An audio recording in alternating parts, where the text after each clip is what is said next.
అదే RTV app వార్తల్ని క్షణాల్లో చదివే అవకాశం ఉంటుంది. ఒక న్యూస్ పేపర్, ఒక టెలివిజన్ ఛానల్ మీ చేతుల్లో ఎప్పుడూ ఉంటాయి. సార్ ఇప్పుడు మొత్తం అంటే సినారియో చూసుకుంటే అల్లు అర్జున్ అష్టదిగ్బంధనం లాగా అంటే అలా అనిపిస్తుంది. బట్ ఇప్పుడు ఇటువంటి ఎంత క్రిటికల్ సిచ్యువేషన్ నుంచి అల్లు అర్జున్ బయటపడాలి అంటే ఎవరి వల్ల అవుతుందంటారు? అంటే అల్లు అర్జున్ గారు ఈ సిచ్యువేషన్ నుంచి బయటపడాలంటే ఒకళ్ళు ఉన్నారు. ఆయన మెగాస్టార్ చిరంజీవి గారు. అంటే మెగాస్టార్ చిరంజీవి గారు వస్తే ఏం చేసేస్తారు? ఈ చట్టాన్ని, న్యాయాన్ని అతిక్రమించి ఏమైనా చేయగలుగుతారా? మేనేజ్ చేయగలుగుతారంటే అది కాదు. ఇవాళ ప్రభుత్వం వర్సెస్ అల్లు అర్జున్ అయిపోయింది. ఒకళ్ళ మీద ఒకళ్ళ నిందలు, ఆరోపణలు, ప్రత్యారోపణలు చేసుకుంటున్నారు. మళ్ళీ ఇప్పుడు పోలీసులు ప్రెస్ మీట్ పెడతారు. మళ్ళీ దాని మీద మళ్ళీ అల్లు అర్జున్ గారు ప్రెస్ మీట్ పెట్టచ్చు. లేకపోతే అల్లు అర్జున్ గారికి మద్దతుగా మళ్ళీ బీఆర్ఎస్ దిగచ్చు, వైసీపీ దిగచ్చు, బీజేపీ దిగచ్చు, ఏమైనా జరగచ్చు. సో ఇది ఒక పొలిటిసైజ్ అయిపోయి ఇద్దరి మధ్య ఒక మరింత చిక్కుబడి బాగా బిగుసుకునే అవకాశం కనబడతా ఉంది నాకు. దీన్ని ఇట్లా కాకుండా ఒక లైటర్ వేలోకి తీసుకెళ్ళిపోయి అల్టిమేట్గా ఏం కావాలి? పోయిన ప్రాణం, రేవతి గారి ప్రాణం రాదు. ఎన్ని కోట్లు ఇచ్చినా అల్లు అర్జున్ గారికి ఉరిశిక్ష వేసినా రాదు కదా ఆమె ప్రాణం. ఇవాళ జరగాల్సిన మెసేజ్, వెళ్ళాల్సిన మెసేజ్ వెళ్ళిపోయింది అందరికీ. ఏంటి? ఇట్లాంటి తెలివి తక్కువ పనులు మనం చేయకూడదు. సినిమా రిలీజ్ అవ్వగానే మనం బిల్డప్ ఇవ్వకూడదు. మనం ఈ రకంగా ర్యాలీలుగా వెళ్ళిపోయి మనం ఇలాంటి తప్పిదాలు చేయకూడదు. చట్టాన్ని, న్యాయాన్ని గౌరవించాలి. పర్మిషన్స్ ఉంటే తప్ప మనం ముందుకు వెళ్ళకూడదు అని ఒక సంకేతం ఇటు ఇండస్ట్రీకి వెళ్ళింది, పోలీసులకు కూడా వెళ్ళిందని నేను అనుకుంటున్నాను. ఎందుకంటే మనం అల్లు అర్జున్ కదా అయినా, చిరంజీవి కదా అయినా, లేకపోతే మహేష్ బాబు కదా, ఫోన్లే మనం ఏముందని లైట్ తీసుకుందాం అని అనుకునే పరిస్థితి వాళ్ళకు లేదు. వాళ్ళు కూడా పర్మిషన్స్ వాటన్నిటికి సంబంధించి నిక్కచ్చిగా వాళ్ళు వ్యవహరించాలి, వీళ్ళు అవే ఫాలో అవ్వాలి. ఈ సంకేతం వెళ్ళిపోయింది కదా. అల్లు అర్జున్ ఎందుకు వెళ్ళిపోయింది అనుకుంటున్నానంటే, ఇంతకు మించి అల్లు అర్జున్ గారికి డ్యామేజ్ ఏముంటుంది? మహా అంటే ఇది కేసు నడుస్తూ ఉంటుంది. పెద్ద పెద్ద కేసులే ఏమీ కాలేదు. అనింద్ర గారు 1,00,000 కోట్లు కొట్టేశాడు జగన్మోహన్ రెడ్డి గారు, అవినీతికి పాల్పడ్డాడంటే ఏం జరిగింది? 10 ఏళ్ళు ముఖ్యమంత్రి, 10 ఏళ్ల పాటు బెయిల్ మీద ఉండి ఒక ముఖ్యమంత్రిగా ఒక టర్మ్ కూడా పూర్తి చేసుకున్నాడు. అంతకు మించా? ఇంకొకటి, ఈయన వివేకానంద రెడ్డి హత్య కేసులో ప్రధాన ముద్దాయిగా ఉన్న అవినాష్ రెడ్డి వాళ్ళ వరకు అరెస్టే కాలేదు.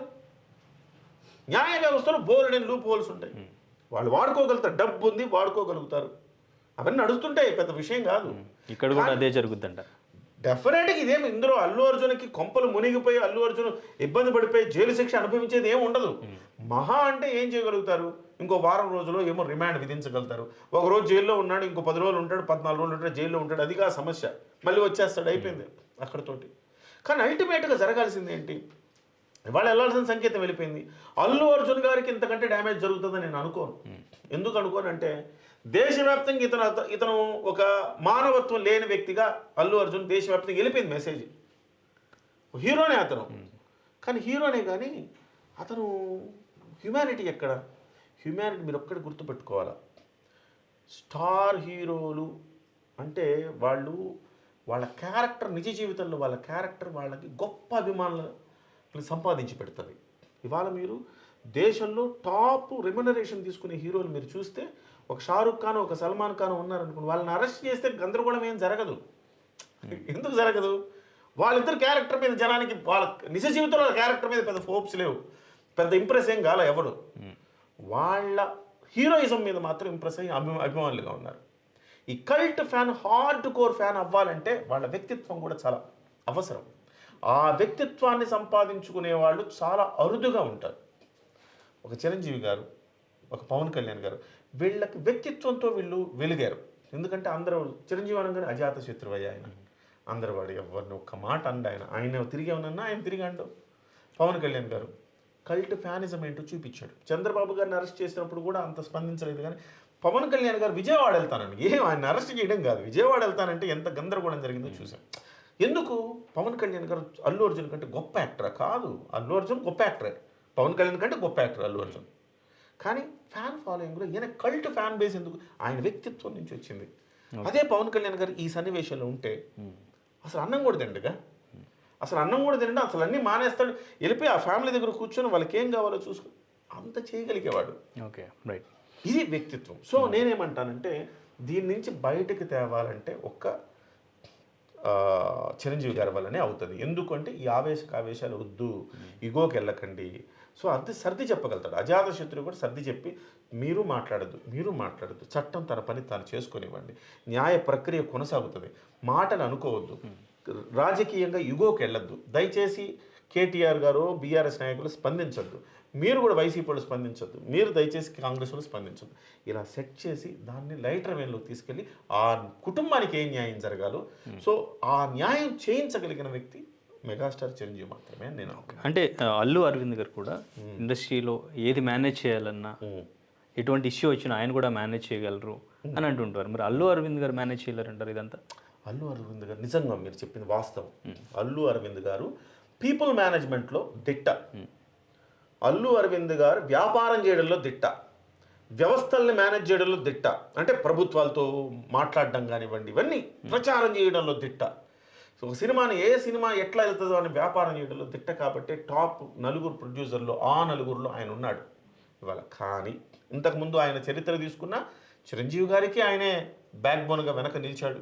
అంటే చిరంజీవి గారు ఆయన బిజీలో ఆయన ఉంటే ఆయన కాల్ షీట్లు తీసుకోవటం అవన్నీ కూడా సర్దుబాటు చేయడం, ఏదైనా ఫంక్షన్ ఉందంటే అల్లు అరవింద్ గారు ముందు ఉండేవారు కదా, దేనికైనా ఆ ఫంక్షన్ నిర్వహించడం అవన్నీ చూసుకోవడం ఇవన్నీ చేసేవారు కదా. ఆ తర్వాత అల్లు అర్జున్ గారికి ఆయనే చేశారు, రామ్ చరణ్ గారికి ఆయనే చేశారు. కానీ ఇవాళ ఆయన చేసే పరిస్థితులు లేవు. నిన్న ఆయన ప్రెస్ మీట్లో చూసారా, ఆయన చాలా టెన్షన్లో ఉన్నారు. ఎంత టెన్షన్ అంటే మాట్లాడుతూ ఆశాంతం ప్రెస్ మీట్ అల్లు అర్జున్ వైపే చూస్తున్నారు, మధ్య మధ్యలో ఇస్తున్నారు, చెవిలో ఊతున్నారు, మళ్ళీ చెయ్యి ఏదో పొడుస్తున్నారు, ఇట్లా కాదంటున్నారు అట్లా కాదంటున్నారు, ఏదో టెన్షన్లో ఉన్నాడు ఆయన, విపరీతమైన టెన్షన్లో ఉన్నాడు. కనీసం మీరు 25 లక్షల కోసం నేను ప్రెస్ మీట్ పెట్టలేదన్నారు. అంటే అక్కడ వరుసగా టప తప్పిదాలు జరిగిపోయినాయి. అల్లు అరవింద్ గారు తనను తాను సెటరేట్ చేసుకోలేరు, ఆయన కూడా టెన్షన్లో ఉన్నారు. వాళ్ళ కొడుకు ఏమైపోద్దన్న ఒక రకమైన ఆవేదనలో కొంత టెన్షన్లో ఆయన కనపడ్డారు. నిన్న ప్రెస్ మీట్ ఆశాంతం చూసిన వాళ్ళకి అర్థమైపోతుంది అల్లు అరవింద్ గారు గతంలో అల్లు అరవింద్ గారు లాగా అంత కాన్ఫిడెంట్గా లేరు అని. ఆయన మేనేజ్ చేసే పరిస్థితులు వాళ్ళు లేరు. కాబట్టి ఒకే ఒక్కడు ఇవాళ దీన్ని కాస్త ఉభయులకు న్యాయం చేయగలిగేలాగా ఈ ఇష్యూని కొంచెం లైటర్ వేన్లో తీసుకెళ్ళగలిగేది ఒక్క మెగాస్టార్ చిరంజీవి గారు మాత్రమే. బహుశా అది వాళ్ళ ఫ్యామిలీస్ మధ్య ఎట్లా ఉందో మనకు తెలియదు. అంటే బిఫోర్ మనం మాట్లాడుకున్నాం, ఇప్పుడు మెగా ఫ్యాన్స్ అల్లు ఫ్యాన్స్ అనుకున్నారు, ఫ్యామిలీ మధ్య విభేదాలు అని కూడా అంతా కూడా అనుకున్నారు, ఎవరు కలవట్లేదు అని చెప్పేసి. బట్ తర్వాత వెంటనే ఆ విషయం తెలిసిన వెంటనే ఫస్ట్ ఇంటికి వచ్చిన పర్సన్ చిరంజీవి గారు. ఆయన అరెస్ట్ చేశారని తెలిసిన వెంటనే తర్వాత జైలు నుంచి రావడం కానీ ఈయన కూడా వెళ్ళి నాగబాబుని కలిశారు అండ్ ఇంకా చిరంజీవి గారిని కూడా కలిశారు. సో ఇక్కడతో అంటే ఈ ఫ్యాన్స్ మధ్య ఇష్యూ అండ్ ఇంకా ఫ్యామిలీ మధ్య ఇష్యూ లేదు అనేది ఇక్కడతో క్లోజ్ అయిపోయింది అనుకోవచ్చు అంటారా? అండ్ ఇంకా ఇక్కడ పవన్ కళ్యాణ్ గారిని కలవకపోవడానికి రీజన్ ఏమైనా ఉందా?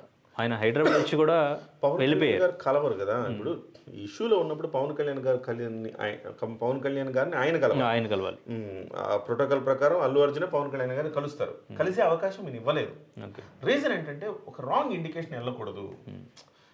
మన అయినా కానీ న్యాయంగా వ్యవహరించే వ్యక్తి కాబట్టి ఈ విషయంలో ఏం జరిగినా నిజంగా ఆయన ప్రమేయం లేకుండా ఇంకేం జరిగినా పవన్ కళ్యాణ్ గారి జోక్యం చేసుకున్నారు. ఇదంతా ఆ రకమైన అపప్రదాయానికి రాకూడదన్న ఉద్దేశంతోనే ఆయన అవకాశం ఇవ్వాలి. ఆయన ఏదో గిరిజనుల్ని బాగు చేద్దామని ఆ పనులు వాళ్ళకి మౌలిక సదుపాయాలు కల్పించాలని ఆయన ఏదో వర్షంలో వాటిలో తిరుగుతున్నాడు. ఈ విషయాలకు ఆయన దూరంగా ఉన్నాడు. చట్టం తన పని తాను చేసుకోబోతుందన్న వ్యవహారంలో ఆయన ఉన్నారు తప్ప ఆయన అంత జోక్యం చేసుకోకూడదు కూడా. ఆయన చాలామంది ఉన్నారు ఆయన ప్రెస్ మీట్కి వస్తారు, ఆయన విజయవాడలో సక్సెస్ మీట్ పెడతారు, దానికి పవన్ కళ్యాణ్ గారిని పిలుస్తారు, మరి వస్తారా రారా అని మీ ఛానల్లో కూడా వచ్చినట్టు. సో ఆయన రారు, ఆయన రాకూడదు కాబట్టి ఆయన రారు, అంతే. అది కరెక్టే, ఆయన వ్యవహరించడం కరెక్టే. ఓకే. సో ఈ విభేదాలు లేవు, డెఫినెట్గా ఇప్పుడు చిరంజీవి గారు ఇన్వాల్వ్ అయ్యే ఛాన్స్ ఉంది అనుకోవచ్చు అంటారా? అంటే ఇది అల్లు అరవింద్ గారు అల్లు అర్జున్ గారి సైడ్ నుంచి వచ్చే స్పందనను బట్టి ఉంటుంది. ఇప్పుడు వాళ్ళు కోరలేదు అనుకోండి, చిరంజీవి గారి సహాయం కోరలేదు అనుకోండి, తగుదనమంటూ వెళ్ళలేరు కదా. మీ అవసరం లేదని మేమే చేసుకుంటాం అంటారు. ఆ గౌరవం కూడా ఉండదు. గౌరవంలో బావగారు మీరు రండి అని ఆయన కోరిన, మామయ్య గారు మీరు రండి, మీరు ఈ ఇష్యూని కొంచెం సార్ట్అవుట్ చేయండి అని వీళ్ళు అడిగితే ఖచ్చితంగా ఆయన కాదండు. ఖచ్చితంగా దిగి దాన్ని ఎట్లా మనం దాన్ని సాల్వ్ చేయాలి, ఏంటి, అందరూ బాగుండాలనే ఆ సిద్ధాంతంలో ఎలా చేయాలనేది ఆయన చేయగలుగుతాడు. కానీ వీళ్ళ నుంచి ఆ ప్రతిపాదన ఆయన దాకా వెళ్ళాలి కదా. మరి వెళుతుందా లేదా, లేకపోతే వీళ్ళు వేరే వాళ్ళని నమ్ముకుంటారా, లేకపోతే కాంగ్రెస్లో పెద్దలు వాళ్ళ మామగారు ఉన్నారు కదా, ఇప్పుడు అల్లు అర్జున్ గారు మామగారు ఉన్నారు కదా, ఆయన కాంగ్రెస్ లీడర్ కదా, చిరంజీవి ఏంట్లో చేసేది మొత్తం నేను దాన్ని మేనేజ్ చేయగలుగుతానని ఆయన అన్నాడు అనుకోండి, బహుశా వెళ్ళరు చిరంజీవి గారి దగ్గరికి. సో పిలవని పేరంటానికి వెళ్ళినట్టుగా వెళ్ళకూడదు కాబట్టి ఆయన స్థాయికి ఆయన తగుదరమ్మ అంటే జోక్యం చేసుకోకూడదు కదా. ఎంత బంధువులైనా కానీ జోక్యం బహుశా అందువల్ల చిరంజీవి గారు కొంచెం దూరంగా ఉండే అవకాశం ఉంది. వీళ్ళు లేదు మీరే చెయ్యాలి ఇది అని వీళ్ళు కోరితే డెఫినెట్గా ఆయన దిగుతాడు, మొత్తం విషయం సార్ట్ అవుట్ అవుతుంది. ఓకే, మళ్ళీ అంత శుభం కార్డు పడుతుందని నేను అనుకుంటాను. Okay, right sir, thank you sir, thank you. మరిన్ని వీడియోస్ కోసం ఛానల్ ని సబ్స్క్రైబ్ చేయండి. లేటెస్ట్ అప్డేట్స్ కోసం వాట్సాప్ ఛానల్ ని ఫాలో అవ్వండి. ఆ లింక్ డిస్క్రిప్షన్ లో ఉంది.